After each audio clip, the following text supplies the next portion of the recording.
La délibération suivante concerne les populations de chats libres et la parole est à Justine Henry, Duška Marković, répondant.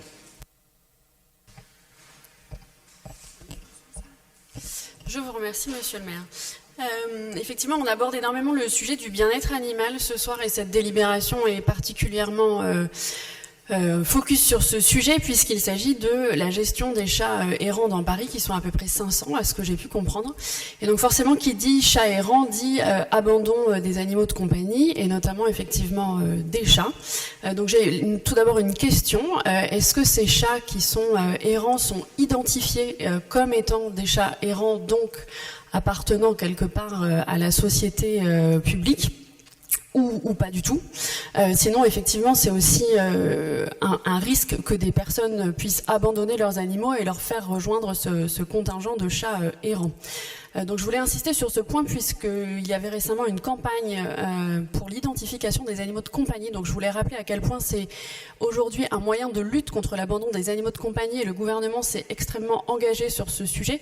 Tout animal de compagnie et les chats y compris doivent être identifiés. Ça peut faire l'objet d'une amende de l'ordre de 750 € à un propriétaire de chat qui n'identifie pas son animal.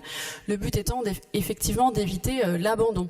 Et en tant que vétérinaire, je peux vous dire que la plupart des gens qui viennent dans mon cabinet avec un chaton de 4 mois ne font pas identifier leur animal parce que ce sont des frais sur un animal jeune qu'ils n'estiment pas nécessaire et que forcément quand on vient d'adopter un chaton on s'imagine pas l'abandonner 1 an plus tard, sauf que c'est très souvent ce qui se passe. Donc nous avons une responsabilité vis-à-vis de cela de faire savoir aux concitoyens qui ont des animaux qu'ils doivent être identifiés et de la même façon qu'ils doivent être stérilisés puisque un couple de chats et d'une chatte non stérilisée font 12 chatons par an et c'est un nombre incompressible, hein. C'est-à-dire que la chatte quand elle est prise par un mâle c'est 100% de réussite et de fécondation, donc vous avez des petits en permanence. Voilà, donc il faut le faire savoir et il faut aider les personnes à faire ce type de soins.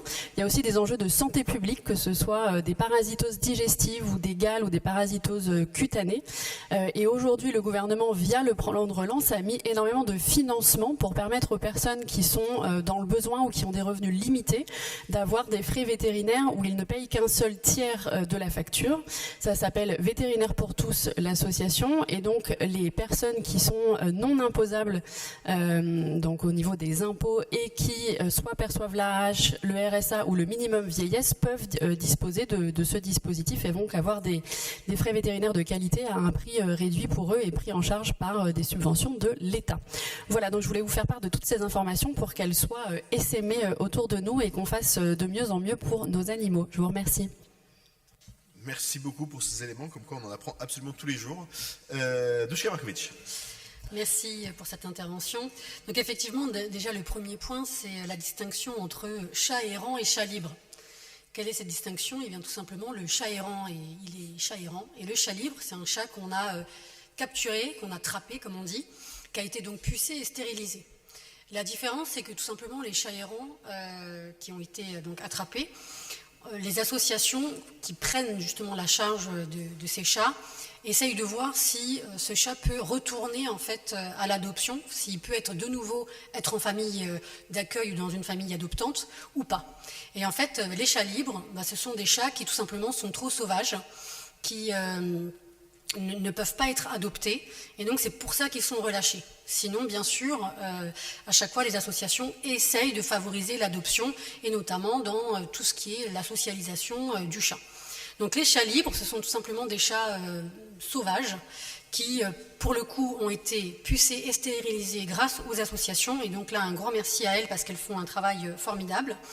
Et donc la convention en l'état, elle est là justement pour favoriser la prise en charge de ces chats libres par les associations, puisque jusqu'à maintenant, que ce soit dans les parcs ou dans les cimetières, il était parfois difficile pour ces associations-là de pouvoir poser des abris, faire du nourrissage, tout simplement parce qu'il pouvait y avoir un conflit avec notamment les agents de la ville.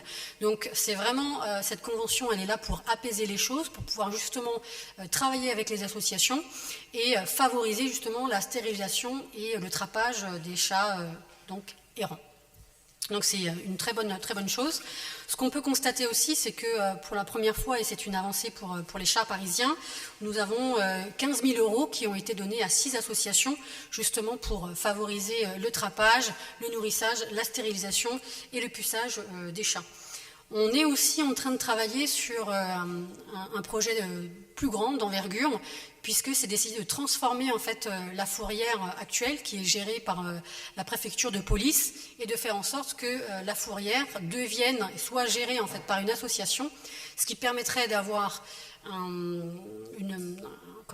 organisme hybride qui serait en même temps fourrière et en même temps qui permettrait de faire de l'adoption. Donc on est aussi en train de travailler sur ce sujet-là. Vous avez pointé un sujet très important qui est celui malheureusement de l'abandon en fait des chats et des chiens, qui est un sujet majeur. C'est vrai qu'on a très souvent des familles qui adoptent des petits chatons, des petits chiens, etc. Et puis le petit chaton devient grand et très souvent après, effectivement, on peut arriver à un abandon, ce qui est en soi une problématique. Et il y a un vrai besoin de travailler aussi sur le fait qu'un animal n'est pas un objet, ce n'est pas un jouet non plus, et on en prend comme pour un enfant, pour 15 ans, pour 20 ans. Et donc c'est un sujet majeur. Merci à vous. Merci beaucoup pour tous ces éléments. Je vais donc mettre aux voix la DEV 10. Je vous informe que nous ne sommes plus qu'un seul élu de l'absence de quorum. Donc je vous demande vraiment à tous de rester au moins jusqu'à ce que nous ayons fini de voter toutes les délibérations à l'ordre du jour.